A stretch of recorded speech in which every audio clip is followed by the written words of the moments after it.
Hey everyone, welcome to another episode of Comedy History 101, where we school you in comedy. I am Harmon Leon. We have a new episode for you today on the Alex Jones origin story about his early days being on Austin Public Access TV.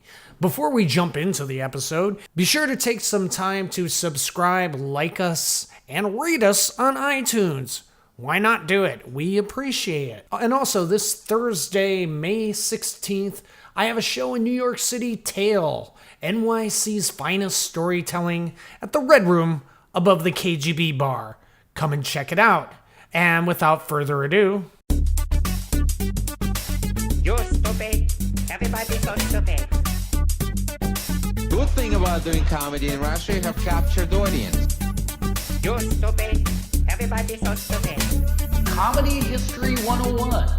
And we didn't play all of the cut from the Lear News Hour, but it says yes, black helicopters are being used for surveillance of the public by sheriff's departments and police departments around the country.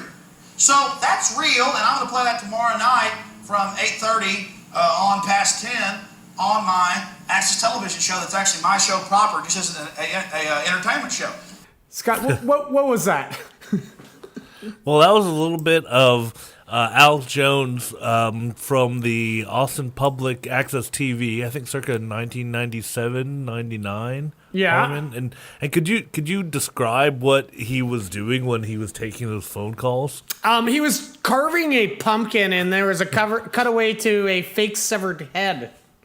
Yeah. And ladies and gentlemen, what you tuned into is another episode of Comedy History 101, where we school you in comedy. I, of course, am Harmon Leon. With me, as always, Scott Kalanico. Scott, how are you? Top of the morning to you, Harmon. You used that one before. You used that one. Oh, did I ever say top of the morning? No, you're Okay. supposed to keep in theme of today's show. You're supposed to say, Comedy History 101 is an inside job. But there's nothing funny about that. It's an inside job. It's the new podcast world order. Okay, all right. Because what is the topic of today's show? Why, of course, it's the early career of one Alex Jones. Subsect of the show is the crazy days of Austin Public Access TV. Now, Scott, you have sort of a connection to all this. Am I right? And I'm not saying that you think that there's black helicopters out there. What is your connection to Alex Jones? Like most Austinites. Yeah, like most Austinites, I had a show on Austin City Community TV, ACTV as we call it, Austin Community Access Table, Austin Community Television is what they called it, yeah. So I had a show back there, so I would actually see Mr. Jones in the hallway occasionally. Oh, what was your show? What was your show? Were you ranting and a raving about the powers that be? I kind of did like a sketch comedy kind of clip show, but that was back when it was like edgy comedy. If you would cut in clips from TV and commercials and put them on ACTV, because they would frown on that at the beginning. Yeah, and also probably copyright infringements. Yeah, totally. Yeah.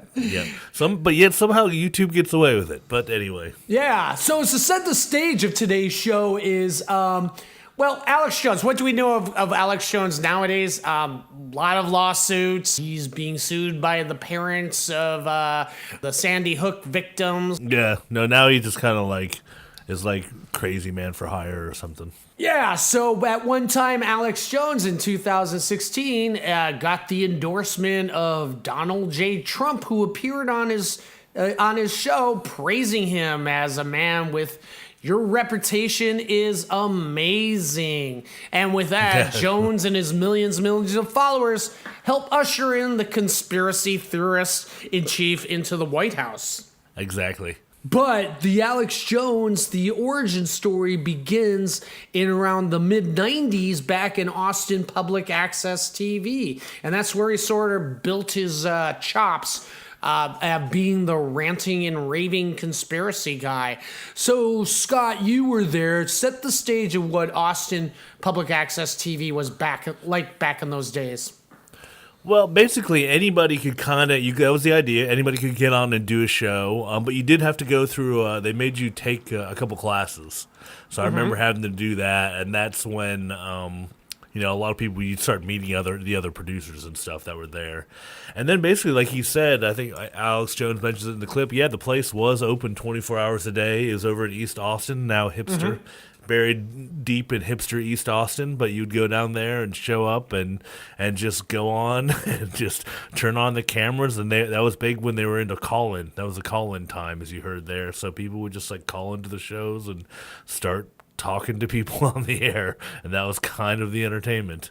Oh, yeah, that's kind of cool. So East Austin, so the other side of the freeway, that's now kind of the hipster bars and all that. Right. Yeah, so here's what I read is the local public access was channels 10 and 16, and they're popularized by a never-ending string of shows, eccentric, religious, bizarre, and just plain anything under the sun. Some of the popular shows of the day were an accordion-wielding, singing Austrian. Do you ever see that guy? No, but I do recall one show. I mean, if you want to finish your kind of what you've researched here, Harmon. Who else did you? A fundamental preacher who would wear a toilet seat around his neck. Do you remember him? I think I do remember a little bit of that, yeah. What was his name? What was his deal? I don't remember it. I just remember some dude with a toilet seat around his neck. And, of course, back in the day of the early Austin Public Access TV, a 22-year-old Alex Jones who ranted, as we just heard, about black helicopters, the Illuminati, and how NASA faked the moon landing. And what do you remember? What do you remember that I've left out? Let's see. I remember seeing a show that was actually pretty funny. This show was called Shut Up and Drink. And for 30 minutes each week, these two guys would go and they'd buy a 6-pack of Austin's favorite beer, Shiner Bock. And they would buy Shiner Bock and they would go somewhere and they would film themselves drinking the 6-pack. And that's all it was. They wouldn't talk or anything. They would just sit there and drink the beers. And I remember one time they filmed themselves on the plane. So they were flying somewhere and just these two guys sitting there just drinking beer on a plane. That's all it was. So you had stuff like that you had. I remember one of the big kind of almost breakout hits was a call-in show called Lydia Live. And right. she actually she was a rather charming young woman, and who would, same thing, just answer phone calls on the air, sometimes wearing an evening gown. But I think she actually kind of got big enough to the point where she moved to L.A., I think, and tried to make it as the TV circuit out there or something. Don't know quite sure what happened to her. But yeah, those are the couple ones that stick out in my mind. There's always the call-in thing was the big thing at ACTV. You would just call in there and just start harassing the hosts or what have you. I think another one that you might have talked to the guy, there's a gentleman in Austin who's doing a history documentary about Austin Public Access. And there was a show called Old Biddy, and it was a guy wearing an old grandmother's outfit, and he would just do the same thing, just take calls on the phone. So, it's kind of like when Austin has a city slogan, which is keep Austin weird. Yeah. And so this was back in when Austin was at its would you consider at its prime weirdness? I would think so. There's a reference to this. Do you recall the movie Office Space? I do indeed. In fact, as a matter of fact, I brought it up in conversation earlier today when they kept moving his desk to the boiler room. Yeah. There's a scene. You remember when I think Peter's the main character, and he goes back to his roommate, and his roommate's he could hear, not his roommate, but his next door neighbor. And the joke is their apartment walls are so thin they can hear each other and stuff. Right. Yeah. Do you remember that one part where he bangs on the wall and he goes, "Hey, Peter, come on over. The breast examination is on again." I don't recall offhand, but go ahead, yeah. And that was this controversy that happened at ACTV back in the 90s where they showed a woman giving herself a breast examination. It was just, it was so preventative, and it was so, women could learn how to do this. And there's a huge uproar about it.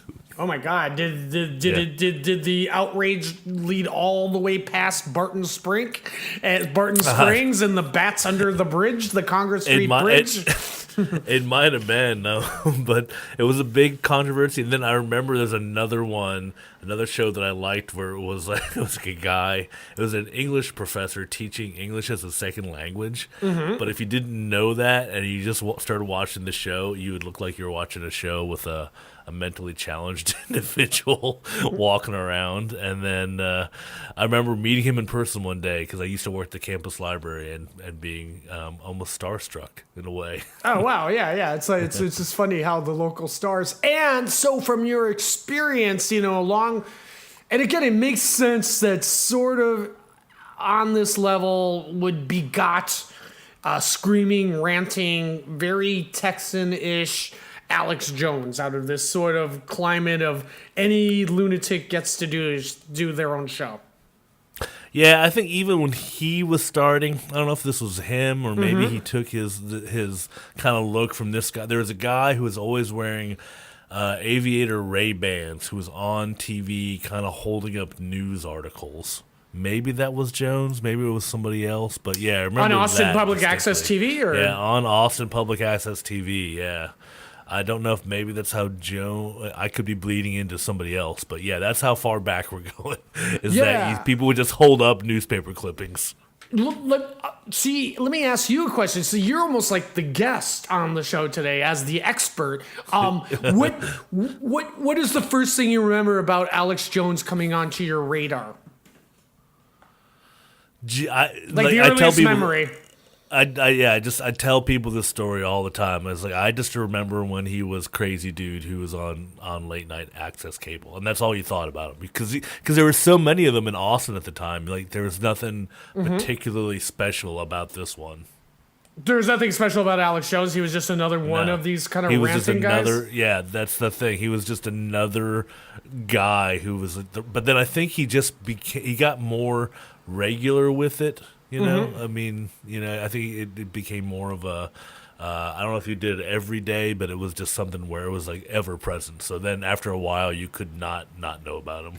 Yeah, and even you might want to read a really interesting article about kind of the early days of Alex Jones on Austin Public Access in the New York Observer, written by one Harmon Leon, who researched this. Yeah, so we'll put a link on our site, Comedy History 101. But one thing I heard was, he sort of early on got embraced by local celebrities. It was first sort of Bill Hicks gave him some credibility, because he would rant on about like Waco and what else was he? Waco and what else was he? Well, I think Bill Hicks was probably dead before that, but like there was, I think it was Kevin Booth, who is like Bill Hicks's friend, right? And he did a lot of stuff with ACTV, and that's where I think there was like the bleed in over where it just like he kind of got hooked up with Alex, or those two guys started following each other. Because, they talk about Waco a lot. That was kind of the connecting point. Yeah, but again, it's just like as you would say, and everyone I interviewed about this is he was the guy you would like Richard Linklater put him in 2 of his movies.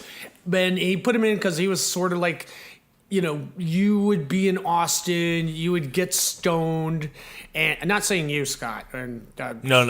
Scott doesn't endorse the use of drugs. Most people. I don't endorse the use of any kind of drugs or stimulants. But I read this in an article by Richard Linklater, kind of like trying to say why back in the day he would put him in like 2 movies. He was just the guy you would get stoned and laugh at on late night public access TV because he was just a ranting and a raving.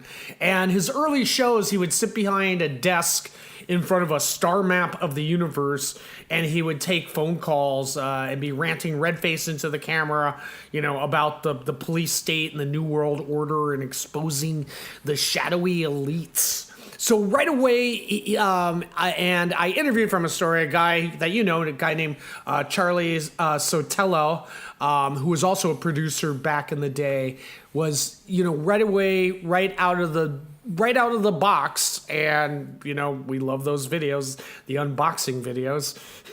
But if there's an unboxing video of Alex Jones right out of the box, he was the ranting, raving guy, but just a less polished version of that. and just through doing it more and more, he kind of learned a semblance of broadcasting skills. But from day one, he was the exact same Alex Jones, but just an unpolished version of him. Oh yeah, exactly. And like you said, he would take calls, and that was a part of it. Wasn't there a group of pranksters that would just prank all the Austin public access TV shows? Yeah, I mean that was like kind of that was the thing that you would do. I mean that's why it made it. This is like the first kind of interactive. This is like the web before. This is like comments before comments. Yeah, that's what you would do. You would just call these shows and just kind of pull pranks on them, or try to call other shows and try to get the host riled up, and that was kind of the object of the game, so you could see yourself on TV. Yeah. So it's like pre-Twitter troll. So the Twitter trolls of today were the prank phone callers of the '90s Austin public TV. Exactly. Yep. Yeah, so there was a comedian, Austin comedian, you know him, named Carry On, who also had a show on public access of the day called the Ronnie Velveeta Show. Was it called the Ronnie Velveeta Show? Something like that? Yes. Yeah, Ronnie Velveeta was the character who started the Velveeta Room, now called the Velve in Austin. Oh, I hate that rebranding. Just off the bat, it's just kind of annoying. Just. Yeah, I like the rebranding. Cool. I don't like the name as much, but yeah, the rebranding, the new logo looks good, but the Velve, just calling it the Velve is So he had a public access show that was, I guess it was sort of supporting like the local comedians in Austin. Was that the premise of his show? Yeah, he would have people come on and you'd interview with him and stuff like that. Yeah, so he actually, on the Ronnie Velveeta Room, for Velveeta Show, would actually have Alex Jones on as a guest. I mean, I know at least once he was on as a guest, because part of the show was he would have other producers from Austin Public Access come on and be guests. And Carry On, he told me that early Alex Jones meant his whole show almost as a spoof. Like he was trying to spoof other media figures such as Rush Limbaugh, Morton Downey Jr. Do you remember him at all? Oh yeah, man, the big mouth. Yeah, I think he was like, all I really remember of him is just shut up. Like he would say that a lot to his guests. And legendary paranormal radio host Art Bell, who was like Art Bell. Yes, man, exactly. What do you remember of Art Bell? I vaguely remember like listening to him on like when I would be doing road trips and you would get some radio station from New Mexico in the middle of nowhere and listening to it's the Art Bell Show. I think isn't he still on? I think he's still on. I think he's not alive. Okay, this is gonna be like a Doris Day thing. But he's a paranormal, so maybe he can still be on and not be alive. Actually, well, he died, but he didn't die. It wasn't too long ago. He died last year. It looks like. Wow. Yeah. Okay. All right. But the thing is, Carry On thought early on that Alex Jones's whole sort of end game was to somehow transition into becoming a stand-up comedian, which ties into the Comedy History 101. Yeah, that makes sense, yeah. So he would come on and carry a show and he would do impressions. And I think his biggest impression was Darth Vader. All right, awesome, dude. We need to find that. I find your lack of faith disturbing. Don't act so surprised, Tim Cook. You aren't on any mercy mission this time. But like, and on that early clip, he's like carving a pumpkin. So Yeah, that's, that's pretty. as That's far like, as like being on brand with today's Alex Jones, that was a bit off brand. Yeah, no, he was like he was being like helpful, friendly, you know, seasonal Alex Jones. Yeah, so again, there's two takes on early Alex Jones. So Carry On thought he was just doing shtick and knew it was show business, and then he suddenly got bigger and bigger, and then just started believing the shit that was spewing out of his mouth like conspiracy diarrhea. Yeah, that's that. I would say that would be the path that he'd be following there. But other people like Charlie Sotelo, he would say whatever it took to get him through that particular show.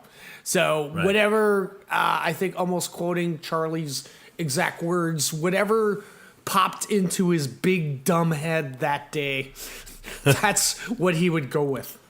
Right. Sure. Yeah. Why not? So one says he was like doing shtick and then got caught up in, sort of in a sociopath sort of way, got caught up in his own, screen persona.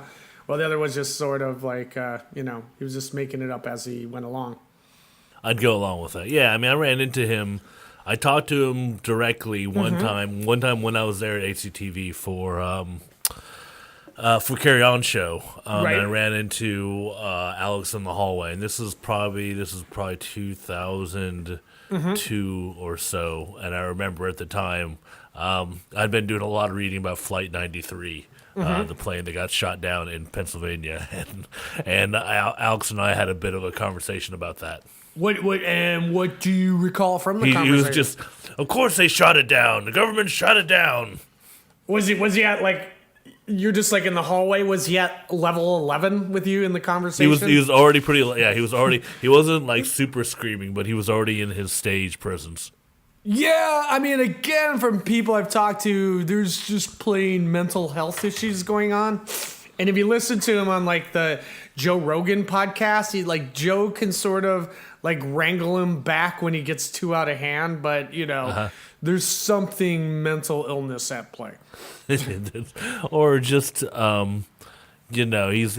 believes his own BS. Yeah, so which leads us to a very comedic history sort of incident that happened in the parking lots of Austin Public Access TV. So, like you were saying, the public access shows pre-Twitter, the trolls would end up like calling into the show and pranking the show, and there was a collective bunch of weirdos in Austin that called themselves the Anathema Enterprises.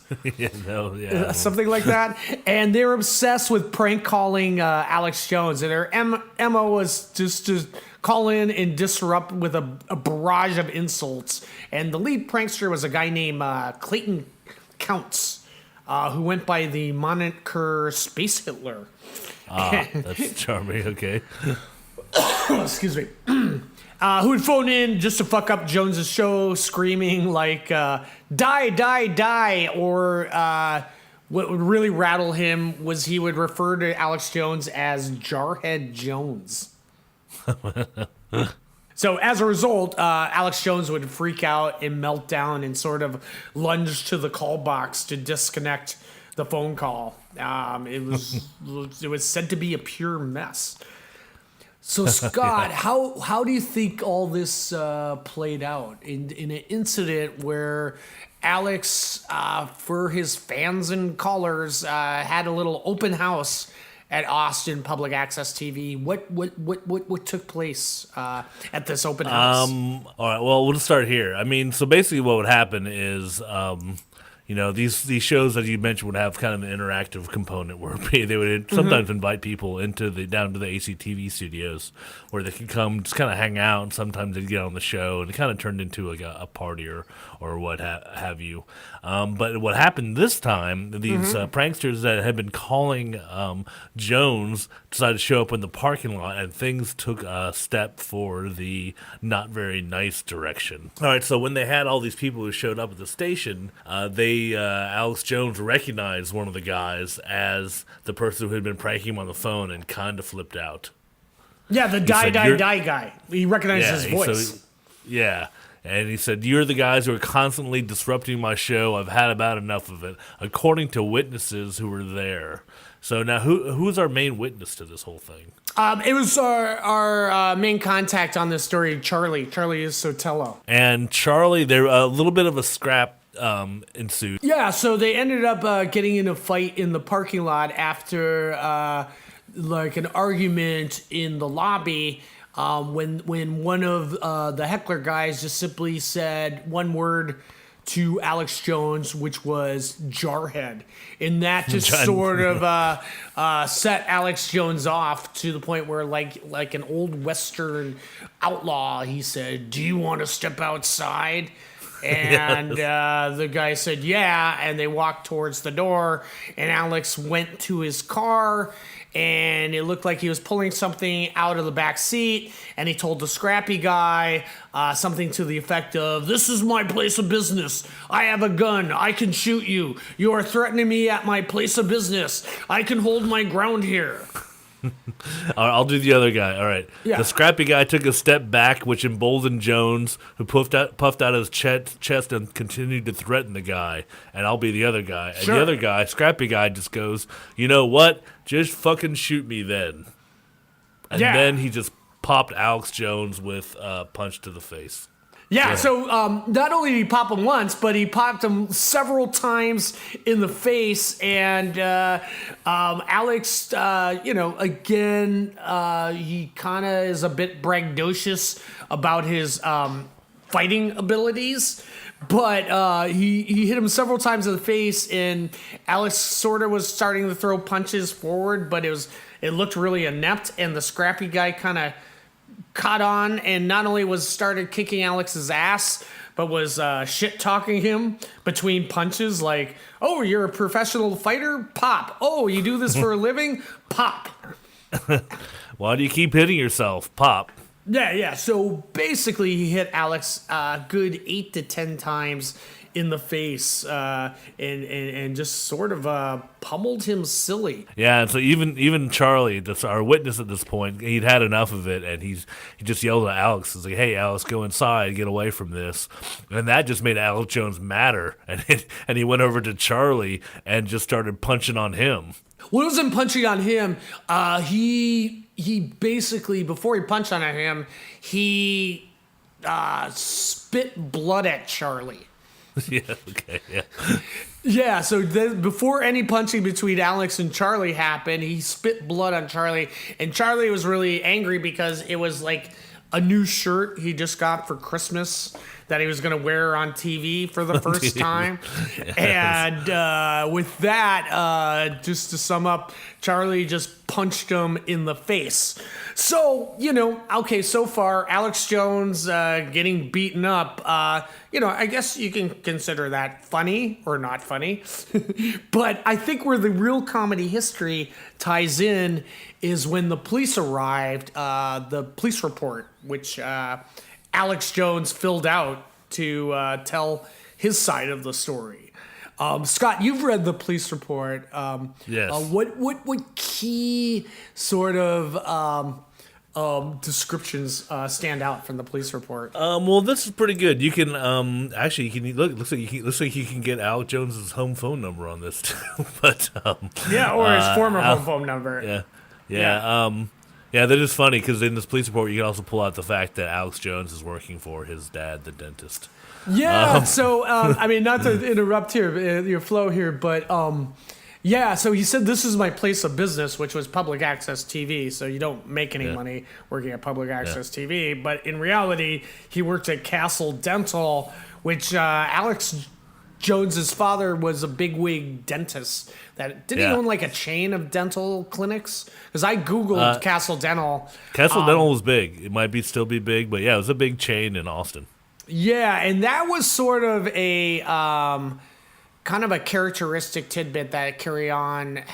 First impression that he had of Alex Jones was he was sort of a guy that got everything from his dad. And there was actually a really great This American Life episode that John Ronson did the tale of going back to his high school friends where he got into another fight. And Alex Jones's dad moved the whole family. Was it Dallas or Houston? I think Dallas. Yeah. They moved the whole family because of this fight that Alex Jones got in high school, where he got the shit kicked out of him, to Austin. Yeah, I mean, he's just, it boils down to he's just a big bully is what the thing is. But to go back to the police report. Yeah. There are a couple things that jump out. You'll be able to read the police report on our site, comedyhistory101.com. There are a couple few good tidbits in here, other than seeing that Alex Jones works at the dentist. That's pretty good. But he refers to his attackers as counterculture Generation X types. That's a good quote from the police report. Yeah, what would that be like? Would they be dressed all grunge and in plaid? I know. They were watching the Ben Stiller show or something. I don't know. Yeah. Did they just come from a screening of Reality Bites? Yeah, that was pretty good. Another of the detail that Alice talks about was where was it? That the main perpetrator with the strange eyes had a double-edged military killing knife. Yeah, he had a double-edged killing knife, and he had a Houston-type accent. That was it.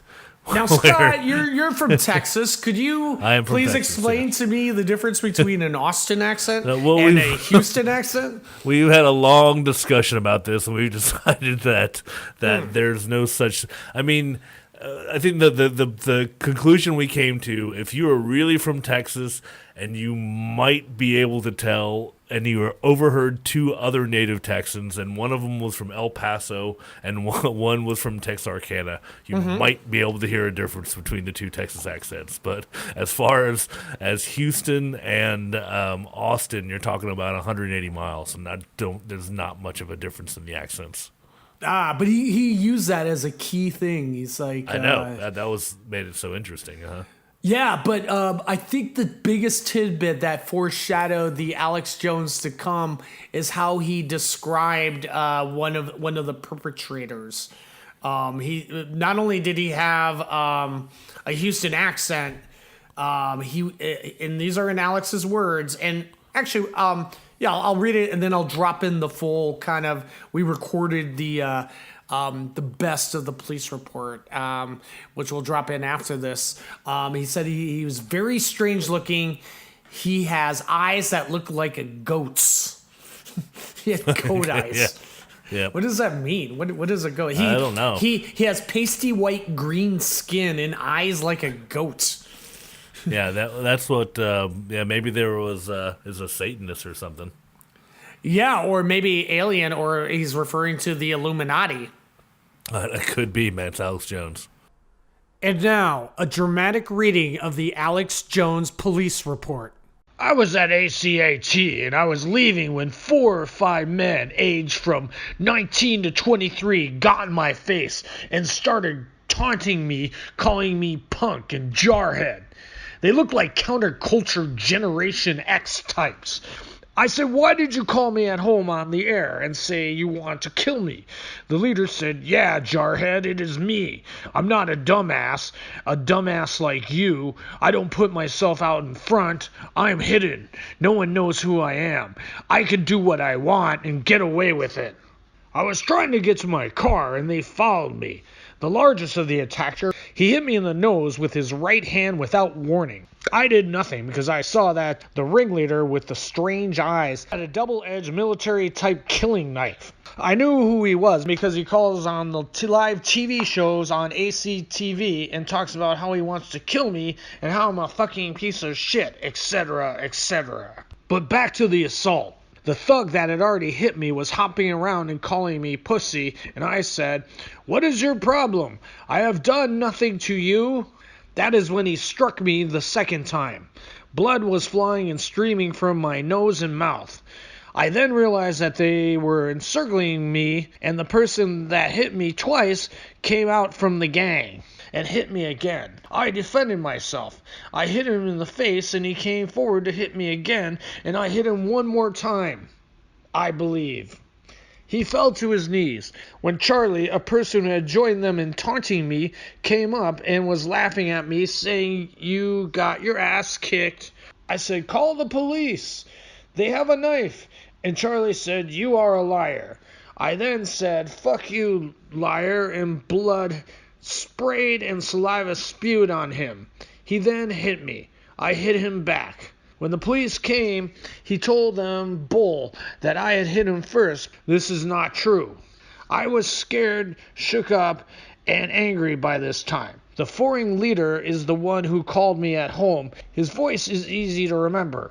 It is, I would say, a Houston-type accent. He is very strange looking. He has eyes that look like a goat. He has pasty white-green skin.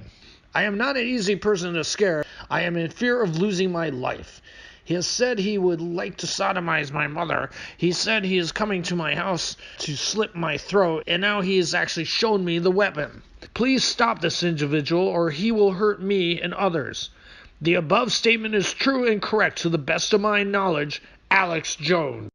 Yeah, so what is your takeaway first from kind of this origin story of Alex Jones, or your takeaway from that era of Austin and Austin public access TV that, you know, if it wasn't like weird Austin, you know, and Alex Jones stayed in Dallas, I don't think, you know, he would have gotten this opportunity to be, you know, just part of the weird, you know, potpourri of, you know, public access figures, and wouldn't become the Alex Jones he is today, which, God, I wish we had the other option. Yeah, no, I mean, I think you're right there. I mean, I think if he was in a bigger market, like, he wouldn't have stood out. You know, it would have been harder for him to stand out. But in Austin, you know, he fit right in the way that he didn't fit right in. So it was easier for him to make a you know, make a name for himself. And I think somebody else mentioned this, like his wife was one of the persons that, like, because this is, if you're talking about 97, 99, that is right when the web is starting to come out. And if you're savvy, and I think that was the thing, is he's one of the first guys that was savvy enough to kind of start hawking his website on the call-in show as well. Yeah, so what I heard from Charlie, that was like all his wife's doing. That encouraged him to build up his website and, you know, move things over there. Yeah, no, that was the thing. That was kind of the thing. So he was right there at that moment where you could take advantage of it. And I think, you know, in that way, either him or his wife was pretty smart about that. Yeah, according to what I heard, you know, that was all his wife's. And then, you know, they had a messy divorce. I imagine any kind of divorce from Alex Jones would be messy. Yeah, it's not going to be a smooth thing, because I think he said something in the court that she has no redeeming qualities.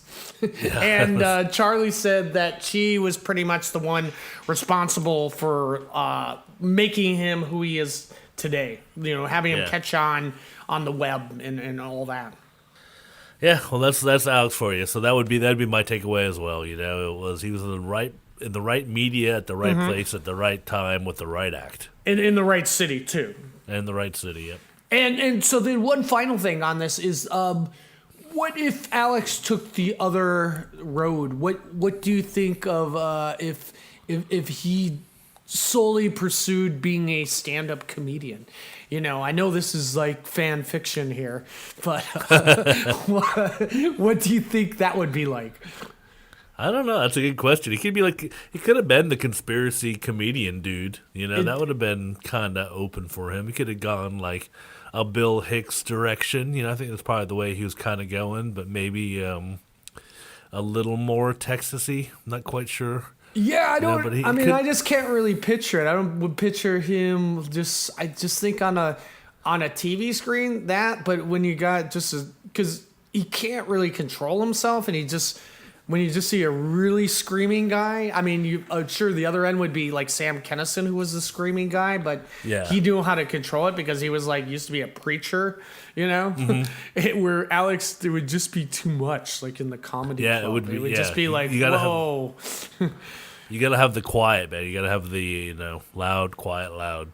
Yeah, before you scream, you live in a desert! Yeah, Nothing grows here! still kind of It's sand! it's sand. It's still sand!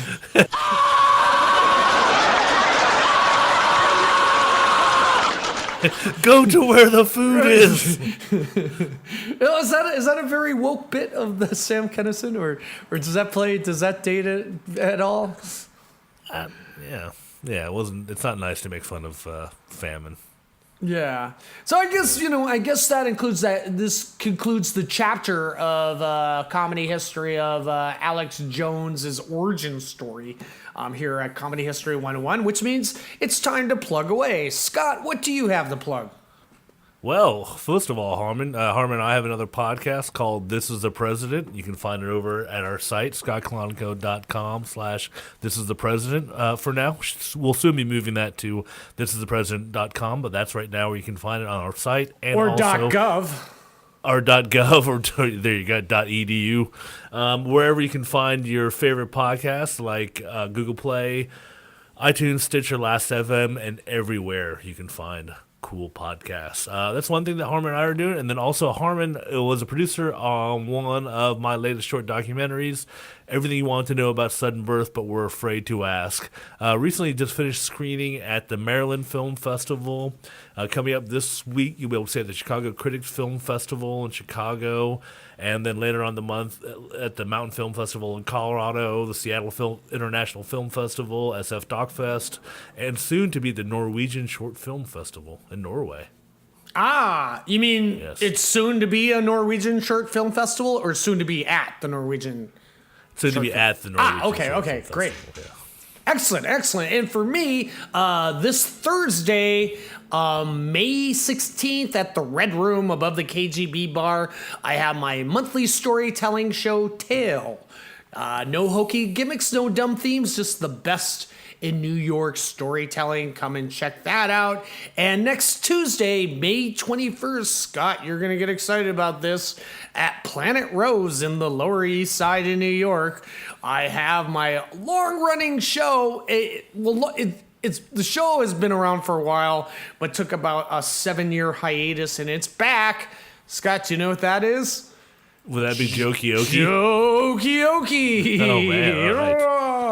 Stand-up comedy karaoke. So come on down to Planet Rose on Avenue A this upcoming Tuesday, May 21st, 8 p.m. Would that be Alphabet City? It's in the Alphabet City, yeah. Yeah, right. of course. Yeah. So with that, my friends, thanks a lot for tuning in to another episode of Comedy History 101, where we school you in comedy. We will be back next week. Thanks a lot for tuning in, and bye-bye. Bye-bye. You're stupid. Everybody's so stupid. Good thing about doing comedy in Russia, you have captured audience. You're stupid. Everybody's so stupid. Comedy History 101.